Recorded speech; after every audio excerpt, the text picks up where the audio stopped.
Today, I want to talk about exercise and why it matters even if you consider yourself an active person, and we're just going to talk about exercise in general to just keep people moving. But being active, there's a difference between just being busy and being physically trained. A lot of people say I'm on my feet all day, I chase my kids, I work outside, and that absolutely counts. I don't want to discredit any movement as we are just getting more and more sedentary, but honestly, if you're moving a lot during the day, you're already ahead of a lot of people. That's a great foundation. It's just not the same as training or getting the benefits from a dedicated exercise regimen. Structured exercise sends a clear signal to the body. We need this system to perform. And if you don't send that signal, the body adapts the other way. You lose muscle, you lose conditioning, you lose efficiency because your body is not loyal, it's efficient. If you don't use it, it will downgrade you like an iPhone battery. Being active isn't enough, but it's a great start. And again, being active matters. It's better than sitting all day. But here's the key. Being active maintains your current capacity. Exercise is what improves it. We want to build your capacity. We want to build your bubble. And most day-to-day activity is low to moderate intensity, repetitive, something your body has already adapted to. So your body basically says, cool, we've seen this before, no need to update anything. And if you always do what you've always done, you'll always get what you always got.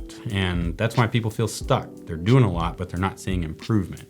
Intentional exercise will help fill the gap your daily activity doesn't hit. It can, one, build strength. You don't get that from your daily life. Most daily activity doesn't challenge your muscles enough to build or preserve strength long term. Exercise does. That's how you maintain muscle as you age, improve joint stability, reduce injury risk, keep your metabolism higher, because activity keeps you moving, but strength keeps you capable.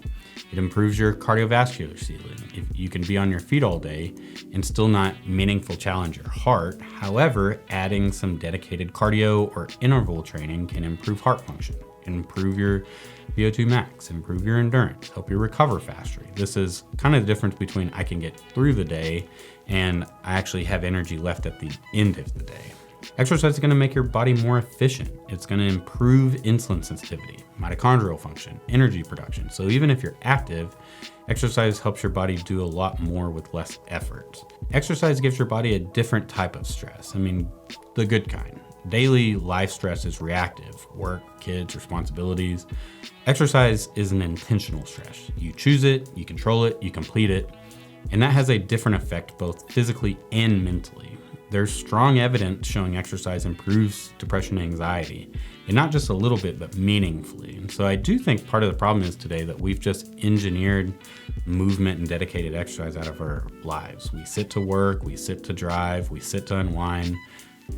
Your brain and body want movement, it expects movement. And so whenever you don't get it, you feel it just run down like you should have accomplished more. My reality, and a lot of people's reality these days, is I sit all day. I sit and talk with patients. I sit to make these videos. I sit to write the scripts for these.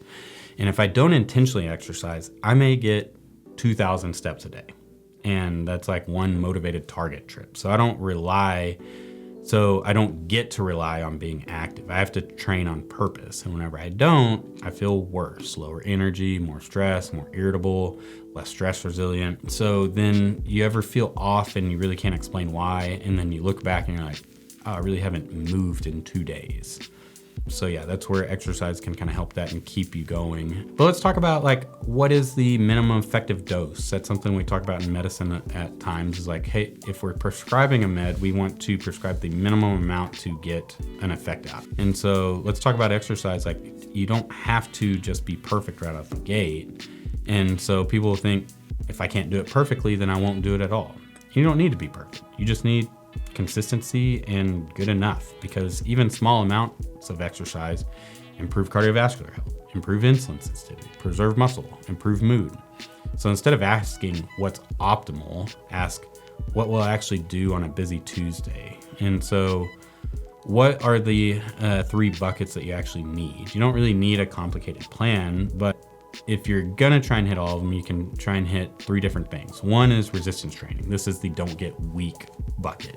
This is lifting weights, body weight work, machines, bands. This is your armor. It maintains muscle, strength, bone density, joint stability, metabolic rate.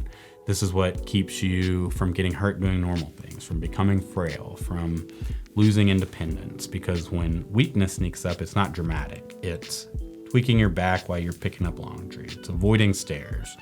It's making that noise whenever you stand up. You know the one. And no one wants that. I still do that even though I lift. But if you don't do it, it's going to be more dramatic. And also getting stronger changes how you feel. You feel more capable. You feel less fragile. And no, you don't have to live in the gym.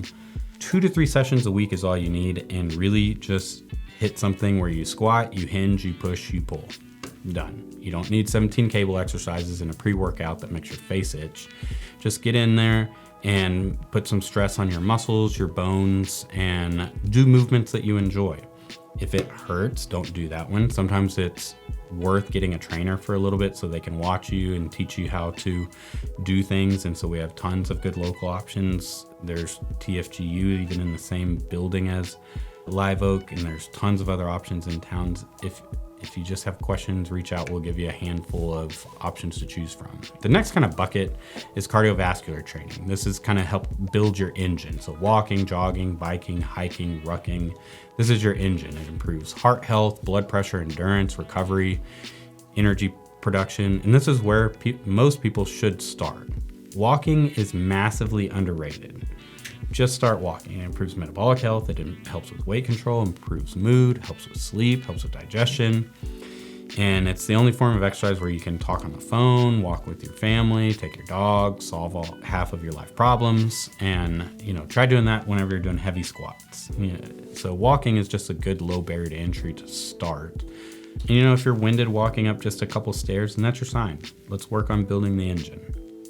Interval training is more of the kind of don't get soft part. I kind of put this as you can implement it after you're kind of getting other low intensity cardio days and maybe a couple strength days a week. You can add interval training, and I think it's useful, but it is short bursts of harder effort. So sprint, incline walking, bike intervals. This really does help push the needle with the VO2 max, the cardiovascular capacity, metabolic flexibility, stress tolerance. This is kind of your top end performance. And so this kind of helps the difference between I can function and now I can push myself. You're training your body to handle stress and recover from it, which turns out to be useful in life. Again, but don't overdo it. 1 time a week is all you need to do this. And again, do this after you're already being consistent with the other things. But if you're laying on the floor questioning your life choices every workout, scale it back a bit.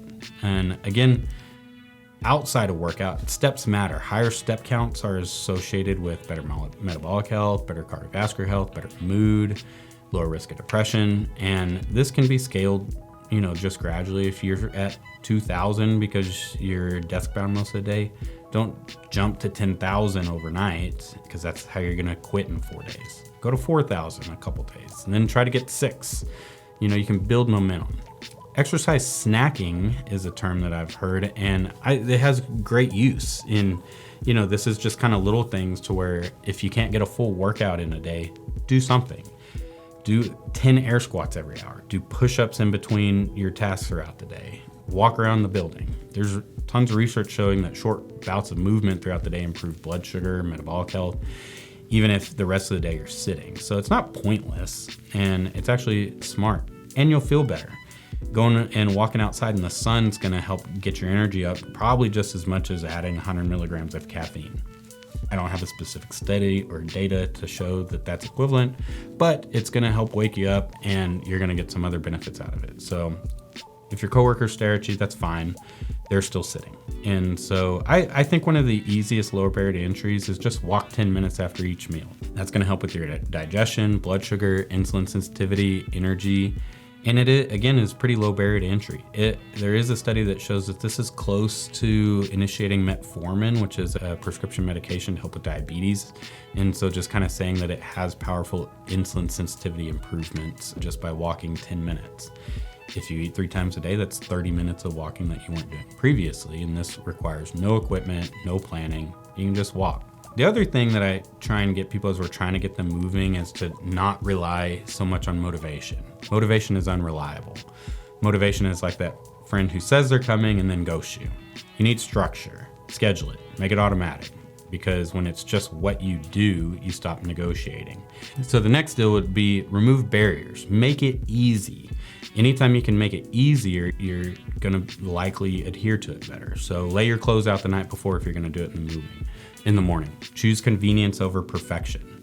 Go walk with your spouse, bring your kids, take your dog. Now you've got movement, consistency, a little enjoyment, and this is how you're gonna get it to stick long term. And so to kind of wrap up, the best exercise to do is the exercise that you will do. Not the perfect one, not the hardest one, the one you'll repeat, because consistency beats intensity. And exercise isn't punishment, it's maintenance. Your body expects movement. And if we moved more, just in general, I really do think we'd see improvements, not just physically, but how people feel day to day. Less stress, better mood, more energy. Not perfect, but better. So don't overcomplicate it. Move more, lift something, get your heart rate up, and send your body the message that, hey, we're still using this. If you have any questions on how to start exercising, how to start moving, how to eat, anything related to any of this, we are a resource. I mean, you can reach out, text us, call us, and we can set up, we have nurse practitioners help with labs and med management. We have registered dietitian to help with nutrition. We will soon have, maybe by the time this video comes out, we'll have an exercise physiologist to help you with movement.